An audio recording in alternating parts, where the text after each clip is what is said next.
Good morning, everybody. Welcome, and thank you for being part of WorkSafe Victoria's webinar on understanding workplace manslaughter. I'd first like to start by acknowledging the traditional owners of this land and give my respect to elders past and present. I'd also like to welcome elders or members of other Aboriginal communities who are here today. Hello, my name is Rob Kelly. I'm the Director of Specialist Services in WorkSafe, and I'll be your host for the webinar today. I'd now like to introduce our panel of three today, and I'll first lead off with Dimitri Roskin. Dimitri is the Director of WorkSafe's Legislation, Policy and Information Services. Good morning, Dimitri. Morning, Rob. Then we have Gordon Cooper. Gordon is the Director of WorkSafe Enforcement Group. Good morning, Gordon. Hi, Rob. And finally, we have Adam Watson, Head of Operations and Emergency Management in WorkSafe. Good morning, Adam. Good morning, Rob.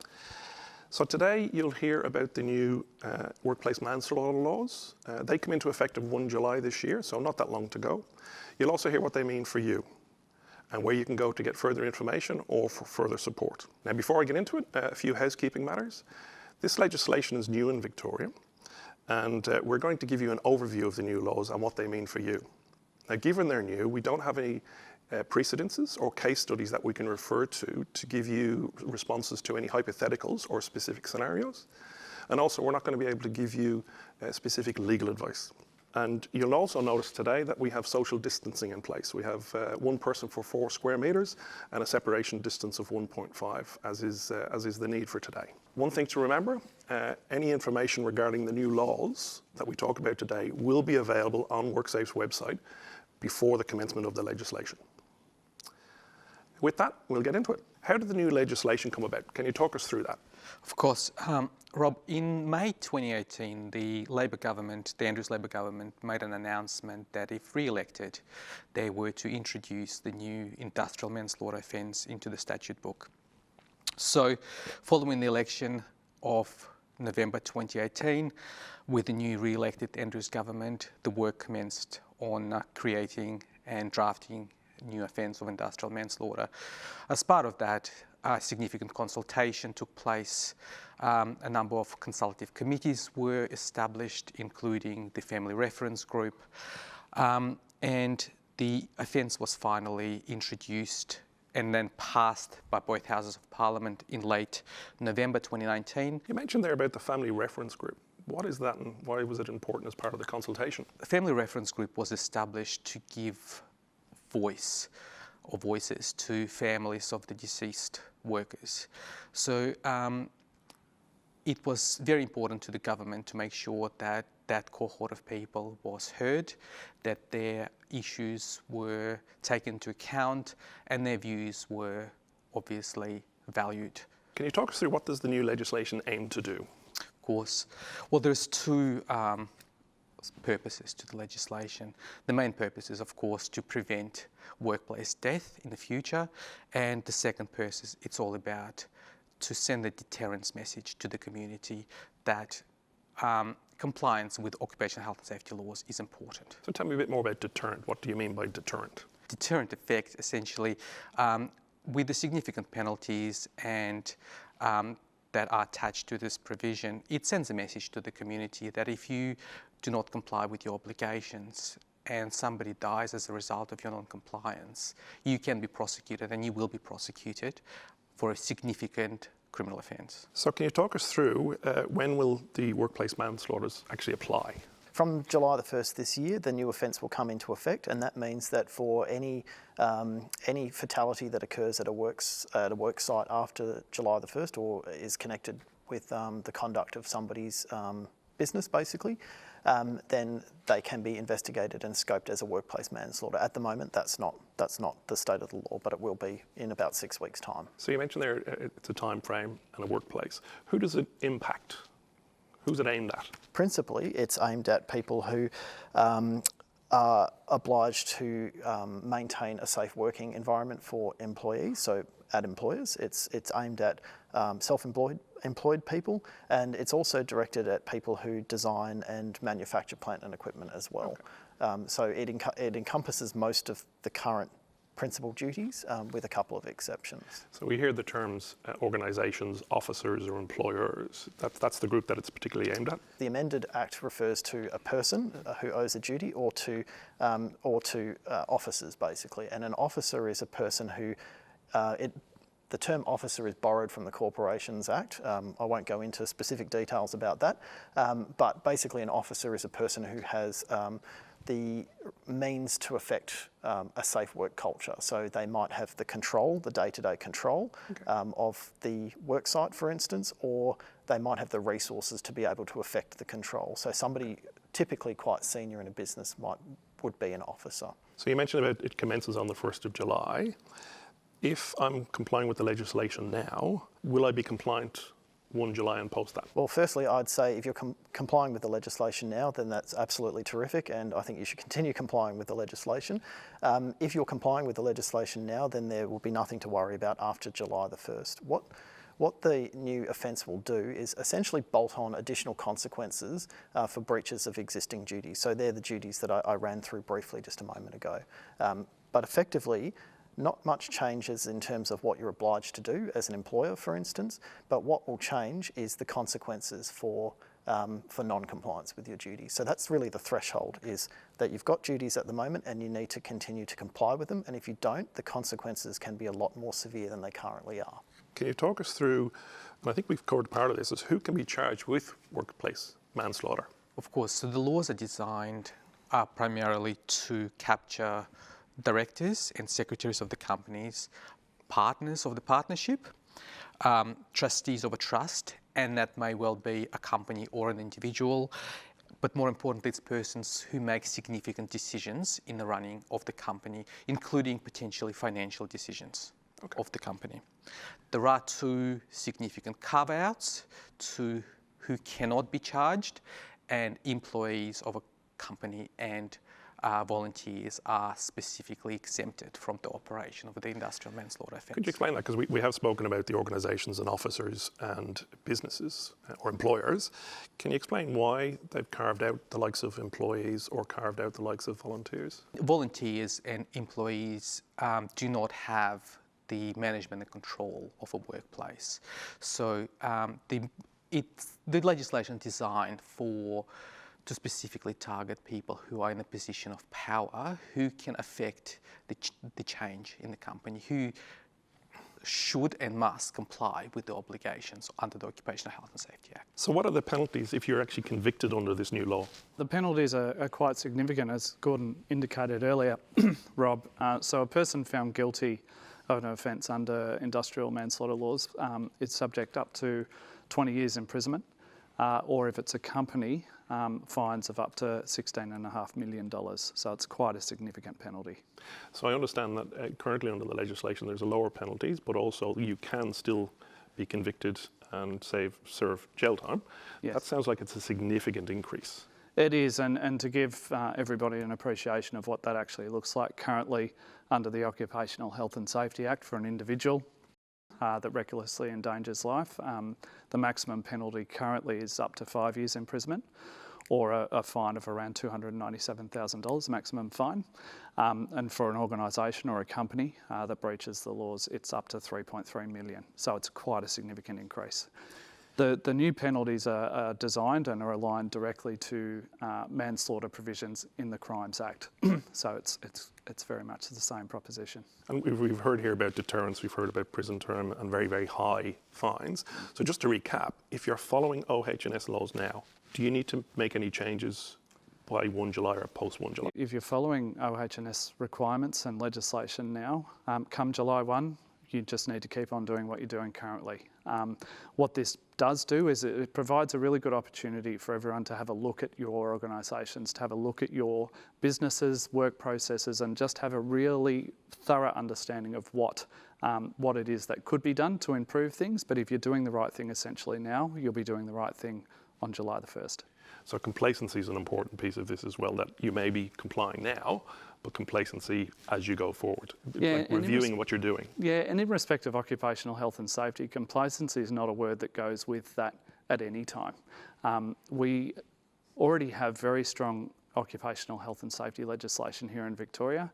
This is simply highlighting the importance of maintaining a health and safe workplace, but also hopefully helps everybody appreciate that complacency can never be arrived at when it comes to workplaces and your duties as an employer. We've talked about penalties, we've talked about the employers. One of the things we keep hearing is duties. Can you remind us what those duties actually are? Yeah, actually, Adam just touched upon a duty right there when he was talking about complacency, because there is a duty under the Act for employers to monitor the health, monitor the conditions of employees to make sure that the workplace stays safe for employees and that there's no risks to health. So that, I think, it goes exactly to Adam's point, which is that there's no room at all for complacency. So one of the duties of an employer is to monitor for health risks or risks to safety. Another one is generally is a more broader duty, or expressed in more broader terms, which is to provide and maintain a safe workplace, and that's free from risks, and they obviously go hand in glove. There's also a duty for self-employed people as well. So self-employed people have to have in mind the risks that might come with the conduct of their own work. So, for instance, a self-employed tree lopper, for instance, would have to have a think about how the way that she or he conducts their tree lopping business might affect people in the zone of the tree lopping, just as an example. There are also duties which are probably less likely to arise on a day-to-day basis, but they apply basically for the manufacture and supply and design of plant and equipment too. That's probably a little bit non-mainstream, but the principal one, and the one that affects most people, I can certainly say from an enforcement perspective, is the duty to provide, as far as it's reasonably practicable to do so, a workplace that's free from health and safety risks. And the key there, Rob, I think, is the term "as far as reasonably practicable." It's important, I think, to bear in mind that the obligation to regarding risks to health and safety isn't an absolute one, in the sense that a duty holder doesn't have to ensure that there is absolutely no risk at all and that there's no chance at all of any harm befalling someone. But what they do have to do is take reasonably practicable steps to mitigate those risks.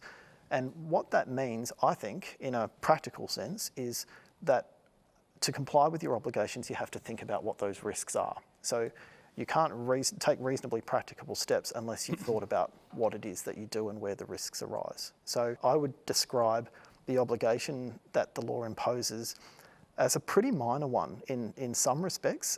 The consequences might be getting bigger, but what the law is asking is that people turn their mind to the way we conduct our business. Could this hurt somebody? What can I do to make sure that that happens? And for my part, Rob, I think that's a pretty small ask to make of people. I heard you say there about so far as is reasonably practicable. And we spoke about complacency and we spoke about reviewing. So if I'm doing something now and I'm controlling a risk, do I just let set and forget and move it forward, or what does the sense of so far as is reasonably practicable mean? Well, I think that's where the duty to monitor comes in. And it's also obviously sort of embedded within the idea of providing a workplace that's free of risks to health and safety, is that you are constantly monitoring. And by that, whenever you change your work practice, for instance, you'd want to have a bit of a think about whether or not that changes some health or safety implication, or there's some health or safety implication, and then what can be done to mitigate that. So usually it might be, perhaps I shouldn't say usually, but an example might be, for instance, if you know that you're going to be working at a particular construction site and the construction needs to be conducted in a particular way, you might want to have a think about whether or not the method creates some risk to people who might be passers-by or people who may be employees working on the building site, and then what you can do to address that risk. You mentioned already that the changes come into effect of 1 July, just over a month from now. Can someone be prosecuted if an incident occurred prior to 1 July? They can be prosecuted, but they won't be prosecuted. They can't be prosecuted for a workplace manslaughter. So if, for instance, a fatality were to occur today, and I certainly hope that that doesn't happen, but if one were to occur today, then we would certainly conduct an investigation, as we always do, into workplace fatalities. We would work with Adam's team, we would work with the Victoria Police, and we would eventually, of course, work with the Office of Public Prosecutions if it looked like we were going down a prosecution path. But we would have a look at any workplace fatality that were to occur up to the 1st of July with the current law in mind. From the 1st of July, what will change is that we will be having a think about the things that could make that particular death a workplace manslaughter. And so the additional things that we'll be having a think about will be not only whether there's a breach of an existing duty, which is what we would think about now, but we would have a think about whether or not that was caused by negligence on the part of the duty holder, and whether or not that in fact caused the death. So that's the chain for this offence. Okay, just one there you mentioned about negligence. Yes. I'm sorry that I'm holding it on you a bit on this one, but negligence, what does that mean? That's tricky, but I'll try and keep it as simple as I can. Basically, an employer or another duty holder will be negligent for the purpose of this new act if they don't do what a reasonable person in the circumstances would have done in the same circumstances. So it's, in terms of the criminal culpability, it's a bit lower than recklessness, which is where you would turn your mind to a risk and say, oh well, I know that risk exists, but I'm going to proceed anyway. That's recklessness, whereas negligence is you should have turned your mind to it, and any reasonable person in your situation would have turned your mind to it. And that, I think, goes back to the monitoring point that we were discussing a bit earlier too. Yeah, I just wanted to add something to what Gordon said as well. I think it's important to note that from the 1st of July, if the investigation for industrial manslaughter occurs, it doesn't mean that the person will necessarily only be investigated for the industrial manslaughter. The person can well be investigated for a number of other offences alongside the industrial manslaughter, and potentially charged with a number of offences alongside the industrial manslaughter. That's a really good point, Dimitri. Industrial manslaughter does not replace the already very strong legislation that's in place in Victoria. It simply places a significant penalty uplift should the circumstances we've just discussed come to fruition. Yep, thank you. Right. Yep. Thank you for that.